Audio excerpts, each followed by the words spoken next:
Hello and welcome to Saint Andrew Institute of Technology and Management, Gurgaon. This is online lecture series and today we are discussing irrigation engineering.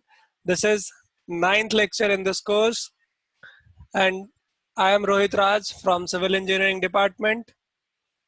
Today I'm going to start uh, head regulation work. Okay, basically in our previous lecture we were discussing cross regulation works. Okay, that is diversion head works. Then there uh, head regulation work uh, arises. Okay, we'll discuss this in detail in next unit also, but let's briefly introduce this here. Okay, what is canal head regulator? So you can see here in an example. Okay, basically canal head regulator is a structure which is constructed at the head of the canal to regulate the flow of water, and this is known as canal head regulator. Means this structure uh, controls the flow of water, maintains the level of water in canal. Okay, means they allow only that proportion of water which is required in canal. Okay, but yes, of course, in extreme conditions, we are unable to control that and we discharge the excess water in case of flood and all. But mostly we control them as per requirement. Okay, in dry season also, we maintain them with the same flow that is required. And how we do this? Using canal head regulator.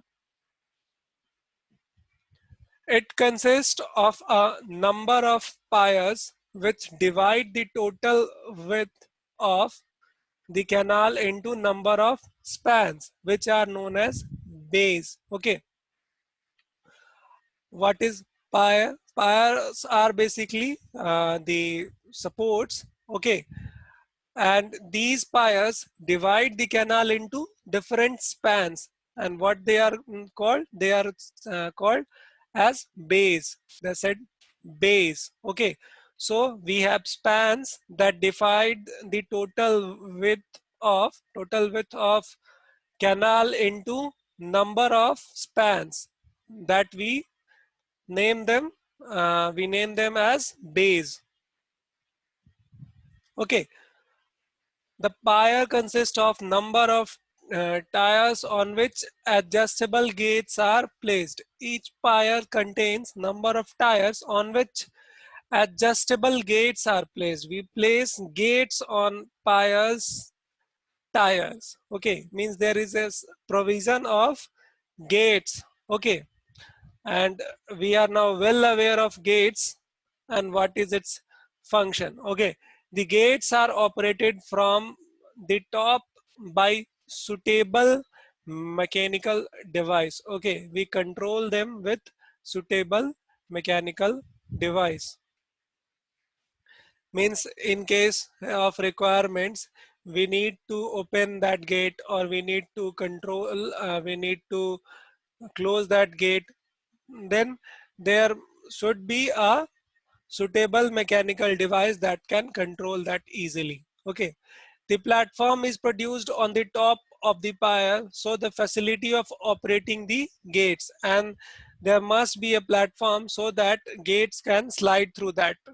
Okay, again, some piers are constructed on the downstream sides of the canal head to support the roadways. Yes, when now we are studying canal head regulatory works, there we generally study multi-purpose works. Okay, multi-purpose projects, and there is provision of a roadway that passes uh, above the structure. Okay, and to support that roadways we need construction of piers on the downstream side also. Okay, here you can see. Okay, there are umpires on the downstream also. Okay.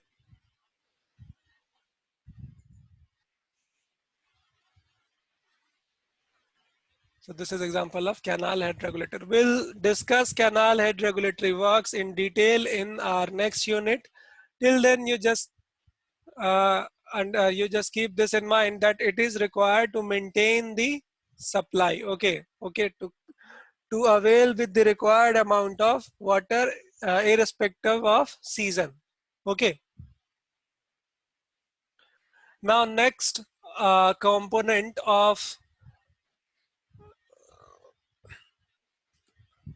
diversion head work is silt excluder.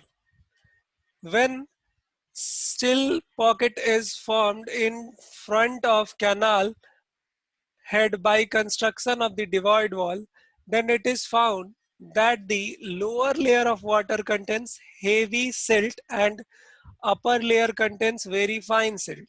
Okay, means when the cell is generated due to construction of divide wall, we have seen this.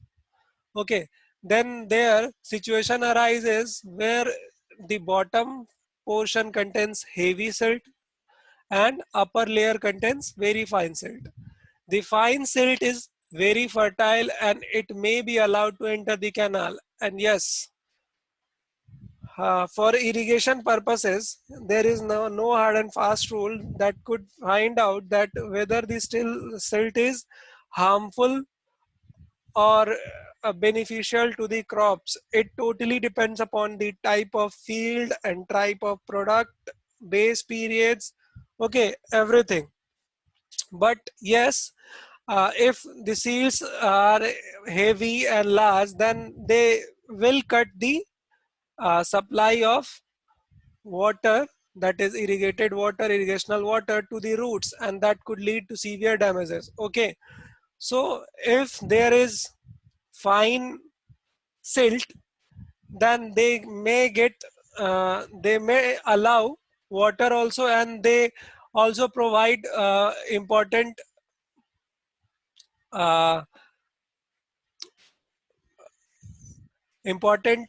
contents that are useful or beneficial to the products, crops. Okay, so fine cells are fertile and they increase the fertility. So they may be allowed to the canal. For this, now what our concern is that we need to separate that with the heavy cells that may destroy our crops. Okay, so we need to separate heavy cells from fine cells, and that is generally uh, heavy cells are at the bottom portion and fine cells are at the top layer. Okay, so we need to separate them, as fine cells are fertile and they get rich minerals or contents that would be beneficial for the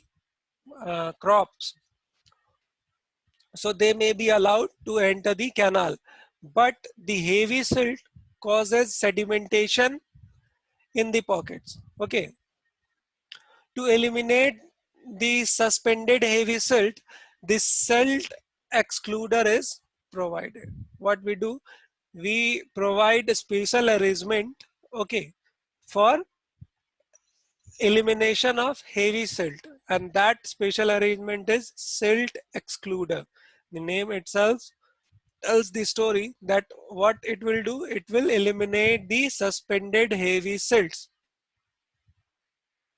It consists of series of tunnels starting from side of the head regulators, okay, up to the divide wall. It consists series of tunnels that starts from head regulator to the divide wall. Okay, it has tunnels starting from head regulator to divide wall.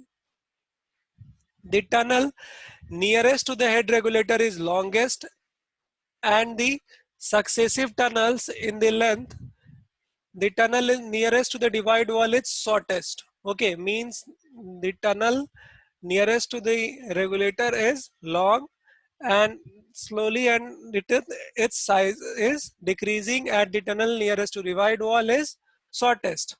The tunnels are covered by RCC slabs, and they are covered by RCC slabs. The top level of the slab is kept below sill level. Okay, means they are kept under the sill level of the head regulator.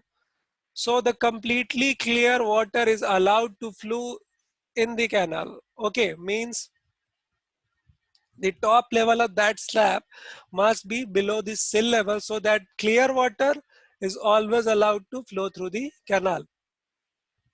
The suspended heavy silt carried by the water enters the excluder tunnels and passes out through the scouring sluices. Okay, now the suspended heavy silts enters the tunnels that we have designed, that is the excluder tunnels, and passes out through the scouring sluices. Okay, silt excluders are those which work with constructed on the bed of river upstream of the head regulator.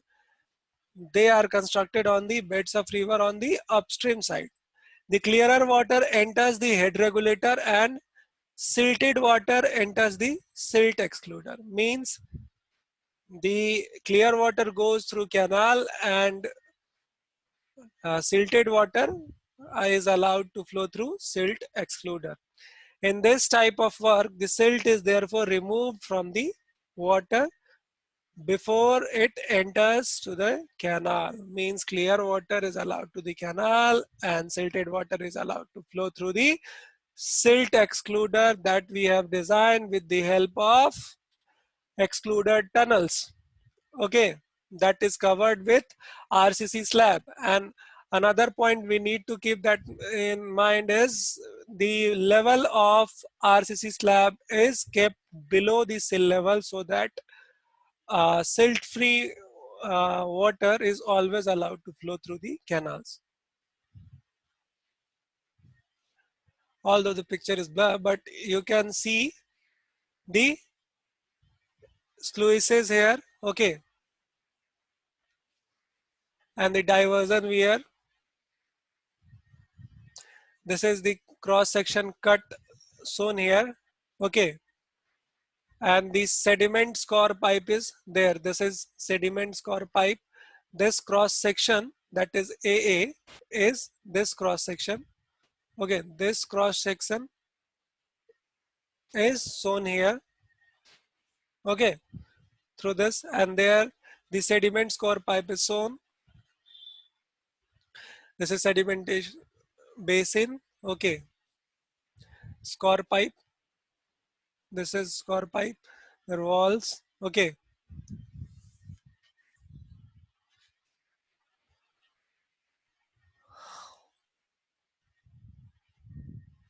silt ejectors are also called as silt extractors. Are those devices which extract the silt from the canal water after the silted water traveled through a certain distance in the off-taking canal. Sometimes they may be designed in the canals also after some times. Okay, means water when traveled through some distance, they may be designed in the canals. These works are therefore constructed on the bed of canal and little distance downstream from head regulator. Means after a little distance from the in the downstream side from the head regulatory works, they are constructed and they are called as silt extractors. Okay, they are designed there the head regulatory works. Okay, and this is the canal, and there we design the here we are designing the silt scapes. Okay, now last portion of this unit is marginal embankments or dikes. Okay, we'll see this along with the guide banks. Okay,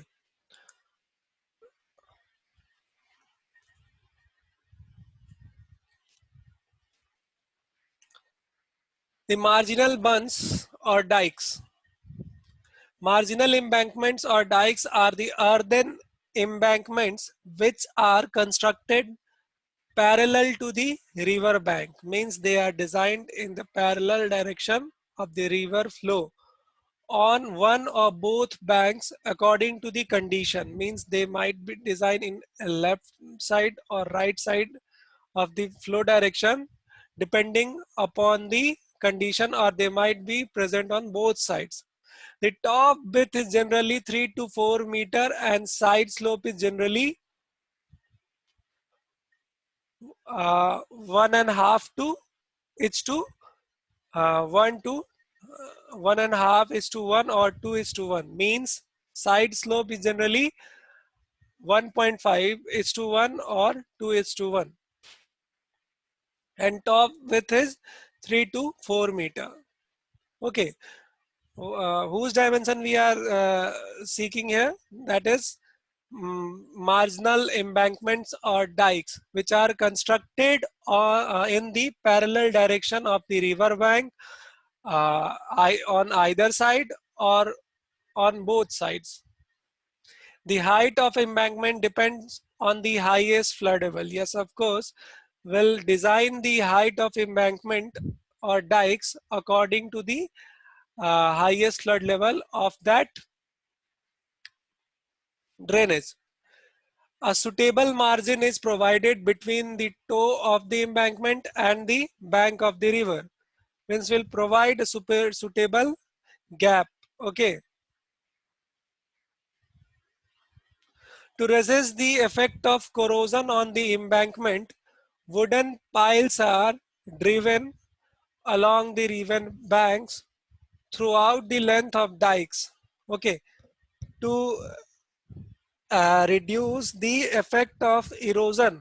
Okay, means to nullify or to reduce the effect, we use wooden piles, okay, that are driven along the river banks throughout the dike. The length of dike is protected by boulders pitching, means stone pitching, okay, with cement grouted, okay, and the downstream side is protected by turfing. We construct turfs there, that is on the uh, downstream side. Okay, we provide on upstream side boulders with cement grouting, okay, and in downstream side we construct turfs. Marginal bunds are constructed for following purposes. What are the requirements for the construction of marginal bunds? It prevents the flood water or storage water from entering the surrounding area. Yes, it reduces the seepage. Okay, it and seepage can lead to many severe problems that may be reduction of head. Okay, if water gets seeped, then there will be continuous reduction in the head. Another point is that the surrounding regions will be affected, the soil region near the regions will be affected, the bearing capacity of that soil will get reduced. Okay, so it prevents from water entering to the surrounding area. It retains the flood water or storage water within a specified region. It prevents the uh, water from expanding its width. Okay, it protects the town and village from devastation during the heavy flood. And during the heavy flood, if there is marginal embankment that retains the town and village, okay, protected from heavy flood water. It protects valuable agricultural lands, as if there is side slope failures or water may seep or water may enter the near regions, then it can destroy the agricultural lands also. So it protects from destruction of agricultural lands. Here you can see the cross section of marginal bunds with protection. Okay, this is marginal bund with protection.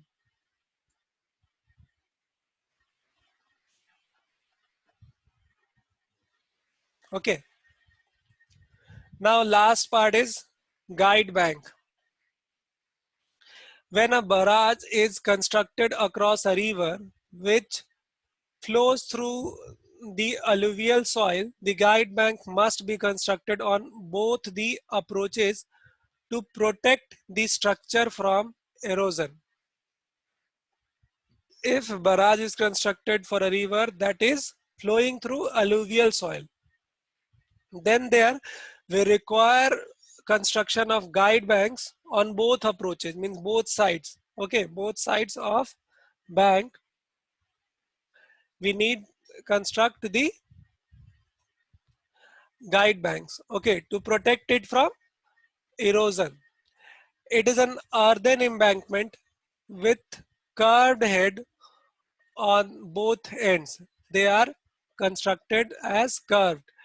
Uh, this is the example of guide banks. Okay, so they are curved. Okay, and they are earthen.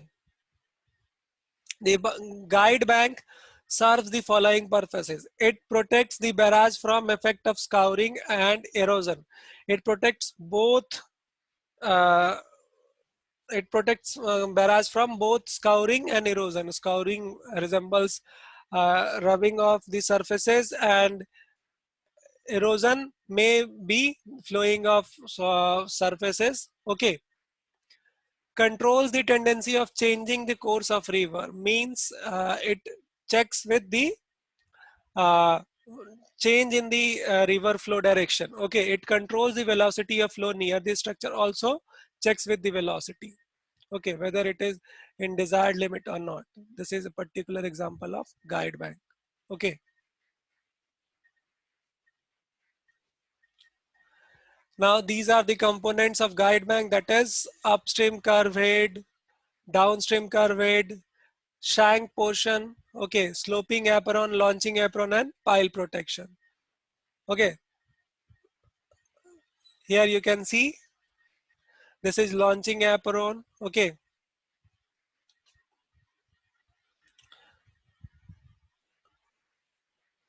now upstream curve head is where in the direction of flow. This is upstream and this is downstream. Similarly, sloping apron. Okay, this is your launching apron. Okay, and this is pile protection. Here you can see, not shown in this diagram, well actually, but you can see. Okay, so these are the components of guide banks. Now, we also need to know the causes of failure of weir or barrage. Okay, but this we will discuss in head regulatory works, okay, in detail. So till we left this for next unit, and in the coming lecture we'll start with head regulatory works. Okay, there we will discuss this in detail. Okay, so thank you for listening, and feel free to ask any doubt. You can text WhatsApp on this number, you can mail me on this mail ID. Thank you for listening. Take care.